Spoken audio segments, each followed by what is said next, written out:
My name is David Daniel Ball, and these are the headlines for Saturday, the 25th of April 2009, ANZAC Day, the 94th anniversary since my two grandfathers fought at Gallipoli for different armies.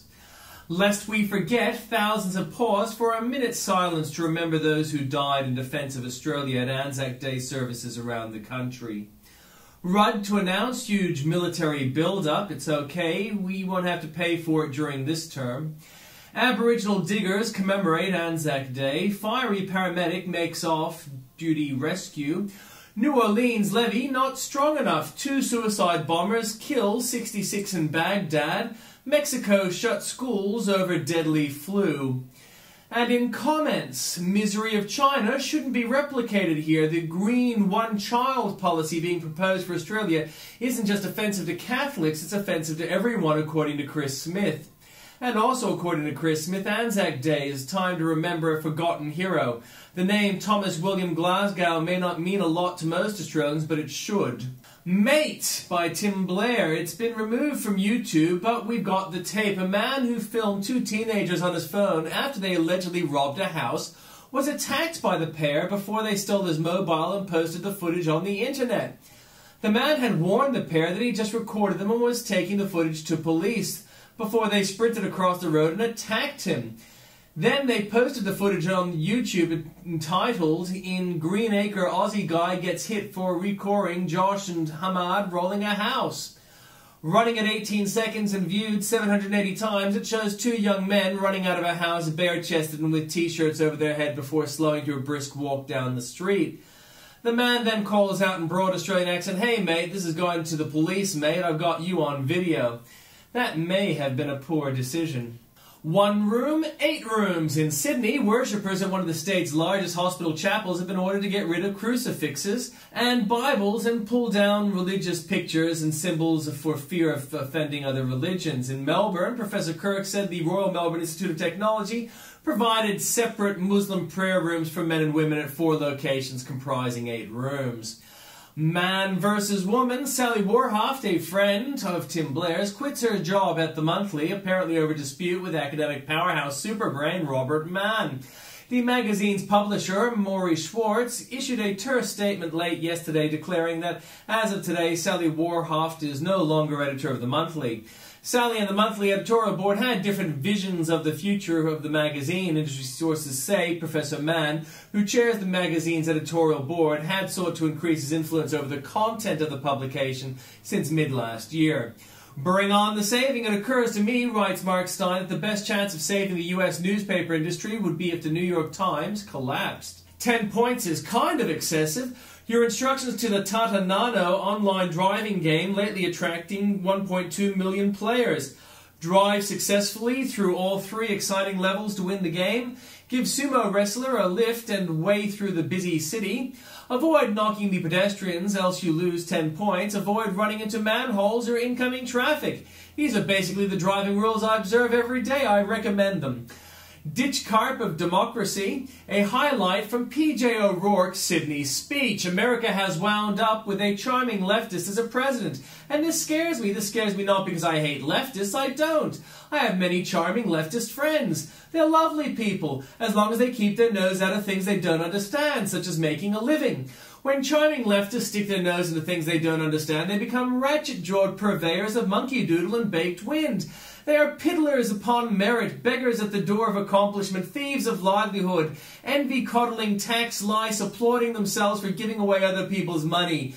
They are the lapdogs of the poli-sci class returning to the vomit of collectivism. They are pig herders tending that sow who eats her young, the welfare state. They are muck-dwelling bottom feeders growing fat on the worries and disappointments of the electorate. They are the ditch carp of democracy, and that is what one of their friends says. Some parents should be sacked. Surely we should remove children and permanently from such parents a lot faster, and images and stuff like that are for you at the link. Protest lodged against Henderson's verdict by Andrew Bolt. Gerard Henderson is wrong. How could he have voted John Hewson and Guy Rundle's efforts as more deserving of scorn this week than this effort from Fran Kelly, listed by Henderson as an also-ran? And I left all that information for you there at the link. Personally, I think Rundle wins. Why does Rudd hate? Peter Craven balks at Kevin Rudd's hate-mongering. 5 people are dead and many more are in hospital as a consequence of the petrol-induced explosion on a refugee boat carrying Afghans into Australian waters. The refugee issue has some chance of blowing up in the government's and the nation's face, and what does Kevin Rudd say to calm things down? He says people smugglers are the vilest form of human life and they should rot in jail and, in my own view, in hell. These sentiments irresistibly bring to mind the Rudd who referred to the arsonists who contributed to the Black Saturday bushfires in Victoria not just as sick or reprehensible people, but as mass murderers. It reminds us, too, that it was Rudd who described the work of the country's most celebrated photographer, Bill Henson, as disgusting. This is an extraordinary sentiment from a man who made such a song and dance before he was elected for the benefit of liberal Australia about his veneration of Dietrich Bonhoeffer, the pastor and theologian who died opposing the Nazis. And why is Rudd carrying on in what has been widely perceived as this exaggerated way about the people smugglers? It's in fact a way of raging against the aliens who are responsible for this boat coming into our waters without technically attacking the corpses of the dead or the bodies disfigured with burns. I'm not sure Craven actually nails this pronounced tick of Rudd. Perhaps it's because the explanation may be too simple and Craven is too sophisticated and of the left. Perhaps truth is simply that Rudd is, as long as I've said, a deeply insecure and emotionally unattached man under that protective bombast and arrogance and reacts with fear and anger to any challenge to his authority or dignity. Thus the populism, the abuse, the high-handedness towards underlings, the demonization of opponents, the unprimed ministerial rantings against the opposition, the seeking of scapegoats, thus the rage against people smugglers whose real sin was to dare make his policy look weak and stupid. When Rudd's power wanes, and with it his patronage, insiders will tell more of what too few dare tell today. Does Rudd know he's spent it already? Kevin Rudd has already announced $100 billion in extra spending just when his tax revenues have gone through the floor and the national debt will exceed $200 billion. Now this, Kevin Rudd is set to announce Australia's biggest military build-up since World War II, led by a multi-billion-dollar investment in maritime defence, including 100 new F-35 fighters, a doubling of the submarine fleet, and powerful new surface warships. And in update, David Penberthy regrets. In my former job editing Sydney's Daily Telegraph, we decided to back the Rudd government in our 2007 election eve editorial, in large part because we believed, like the voters as it happened, that John Howard had run his race, that the clunky leadership transition he put in place was a recipe for instability, and that Liberals had failed to outline a fifth-term vision. While I still don't think the clapped-out Libs left us with any choice, the creeping fear now is that we have an ascendant, unquestioned leader who's suffering from a surfeit of vision, who with his zany check handouts has gone overnight from fiscal conservative to game show host, who is risking the livelihoods of blue-collar workers with environmental policies that will hurt jobs and the economy, belt household budgets and achieve no significant reduction in our carbon footprint, and who has embraced a broadband scheme that's so mind-blowingly expensive that it may have been cheaper if the government simply bought back Telstra. Actually, Penberthy really did support Rudd during the election campaign. I think he's being disingenuous here and not admitting that.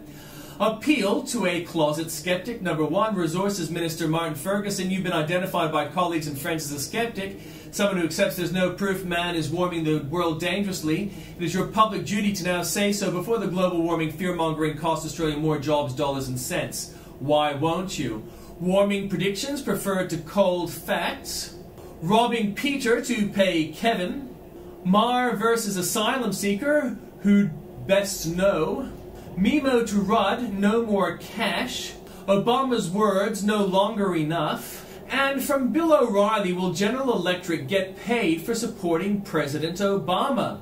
As everyone knows, GE, which owns NBC, has been very aggressive in helping Barack Obama, first supporting the president in the election and now attacking his critics. There's also emerging evidence that the GE CEO, Jeffrey Immelt, and NBC chief, Jeff Zucker, told CNBC personnel to stop criticizing Obama's economic policies. That would be a major breach of journalistic ethics. In fact, Obama critic Rick Santelli is reported to have said he went into a re-education camp by NBC. In addition, the hateful MSNBC network continues to air vicious attacks every day, like this one about the Tea Parties, which has got Janine Garofalo saying this is about hating a black man in the White House. This is racism straight up. That is nothing but a bunch of teabagging rednecks, and there's no way around that. More from you at the link.